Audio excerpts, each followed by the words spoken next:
ወይዘሮ ትክክል ወርቅ ገብረ ኢየሱስ ወይዘሮ ትክክል ወርቅ ገብረ ኢየሱስ ወይዘሮ ትክክል ወርቅ ገብረ ኢየሱስ ናቸው። ምክንያቱም ይሄ ሁሉ የእሳቸው ማህፀን ፍሬ ስለሆነ በትክክል መጣራት አለባቸው። የዕለቱ ፓትርያርክም እሳቸው ናቸው። ይሄን መርሳት አይገባም እውነቱን ለመናገር። እንዲሁም ከተለያየ ቦታ ጊዜ ጉዳዮቻችሁን ሰርዛችሁ በዚህ ቦታ የተገኛችሁ ወገኖቻችን እንዴት ዋላችሁ? እንዴት ዋላችሁ? እንዴት ዋላችሁ? በየጊዜው በየቦታው ያልተለየን የአባቶቻችን አምላክ ልዑለ ባሕርይ እግዚአብሔር ክብርና ምስጋና ይግባው። መጽሐፈ ሲራክ ምዕራፍ 1 ቁጥር 13 ላይ እንዲህ የሚል ቃል ተጽፏል። ለፈራየ እግዚአብሔር ይሴኒ ደሃሪቱ ወይባርክ ወይትባረክ አመለተ ሞቱ። ይባርክ ቢል እያመሰገነ ይሞታል፣ ይትባረክ ቢል በሞቱ ጊዜ ይመረቃል፣ ይከበራል። እግዚአብሔርን የሚፈራ ሰው መጨረሻው ያምራል ይላል ሲራክ በመጽሐፉ። ቅድም የመምህር ዘላለም ወንድም መምህር ዳንኤል የተናገሩት በትክክል ሰምታችሁ ከሆነ አጭር ምጥን በጣም አስተማሪ ንግግር ተናግረዋል። ሁሉም ተናግረዋል። የእሳቸውን ሀሳብ ስለወሰድኩ ነው። መክበር የፈለገ ያክብር፣ መሰማት የፈለገ ይስማ፣ እንዲከተሉት ከተፈለገ ይከተል ነው። ኦርቶዶክሳዊ ተዋሕዶ ቤተክርስቲያን የሚከተሏት እንጂ የሚያስከትሏት የሚሰሟት እንጂ የሚሰሟት ቤተክርስቲያን ናት። የሚያከብሯት ቤተክርስቲያን ናት።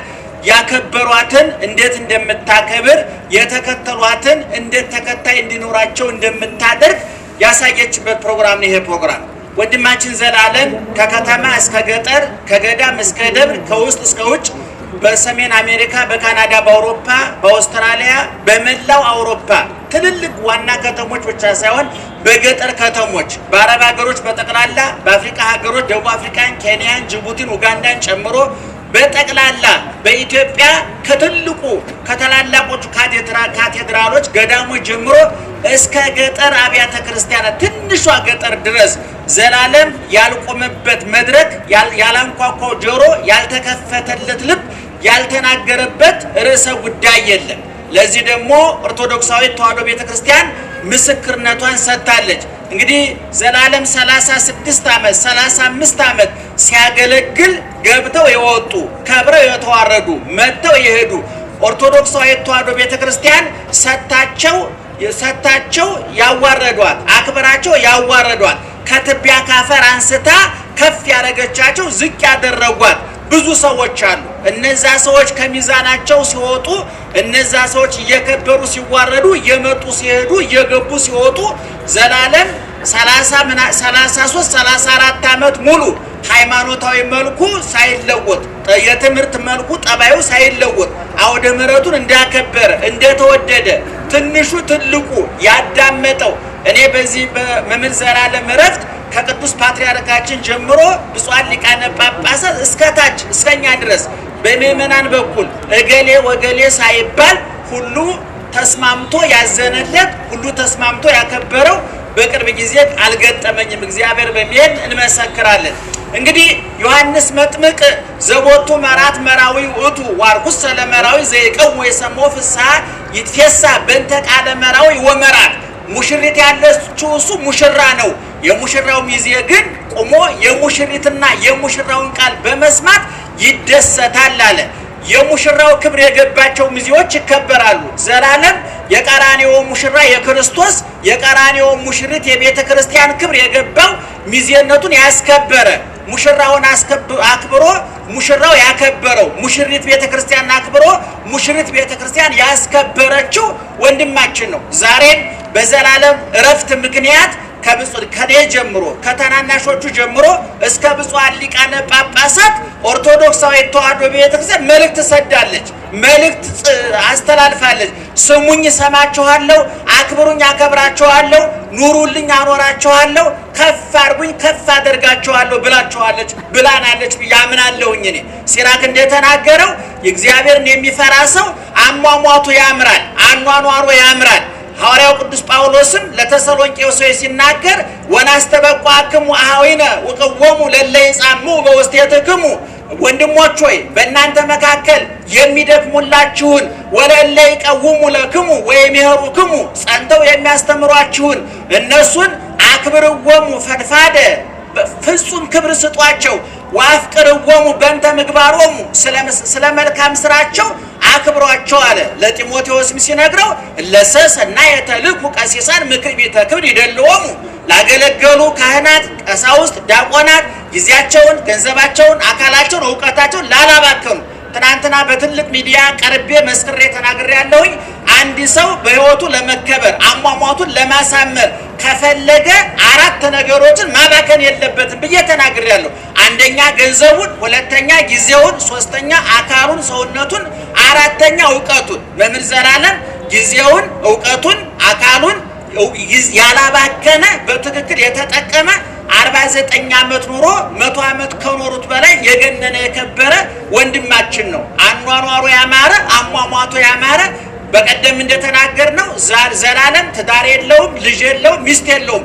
ሚስቱ ወንጌልና ትዳሩ ክርስትና ነው። ጎጆው አውደ ምሕረት ነው። አውደ ምሕረት ይገኛል። የጠፋ ምነው አመሸ በላይ የምትደውልለት ወንጌል ናት። አውደ ምሕረቱ ነው። ቤተ ክርስቲያን ናት። ቅድም ወንድሙ እንደተናገረው እማማ ወይዘሮ ትክክል ወርቅ በትክክል ቁጭ ብለው ምሳ ያበሉበት ራት ያበሉበት ወይም ማየ ብሎ እሳቸውን የደገፈበት ቀን ያለ አይመስለኝም። ዘላለም ሙሉ አዳሩን እናቀዋለን፣ ስምሪቱን እናቀዋለን። እና 24 ሰዓት አውሮፕላን ላይ ነው ወይ መኪና ላይ ወይ አውደ ምሕረት ላይ ነው። ነገር ግን እናታችን እንባዎት ይድረቅ፣ ልቦት ይጽናና። እኔ በእውነት ይሄን አይተው እንባዎት ካልደረቀ፣ ይሄን አይተው ልቦት ካልተጽናና በእውነት እግዚአብሔር ያዝናልና እናታችን ይጎዳል እናቃለን። የዚህ ሁሉ ሰው ሀዘን ቢጨመቅ የሰው ሊያህል አይችልም፣ እንረዳዎታለን። ነገር ግን እናታችን አይነወት ይሄን ሁሉ ህዝብ አይቷል። በቀደም ጀምሮ በቤተወት ተገኝተን የተለያየ የተጣበበ ጊዜያቸው ብፁዓን ሊቃነ ጳጳሳት ሁላችንም የተጣበበ ጊዜያችንን ሁሉ ሰውተን የተሯሯጥ ነው የእርሶ ማይጸን ላፈራው ለልጅዎት ነውና በዚህ ተደስተው ተጽናንተው አሁን ከቀበሩ በኋላ ቤተወት ገብተው ምሳዎትን በልተው እግዚአብሔርን ያመስግኑ። ይሄ የብፁዓን ሊቃነ ጳጳሳትም የኛም እንዳቅማችን መልእክት ነው።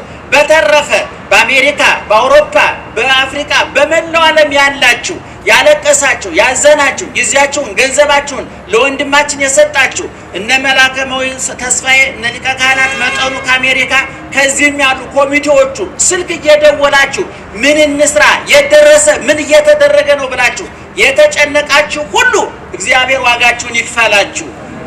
አክብሮ ቀባሪ አያሳጣችሁ።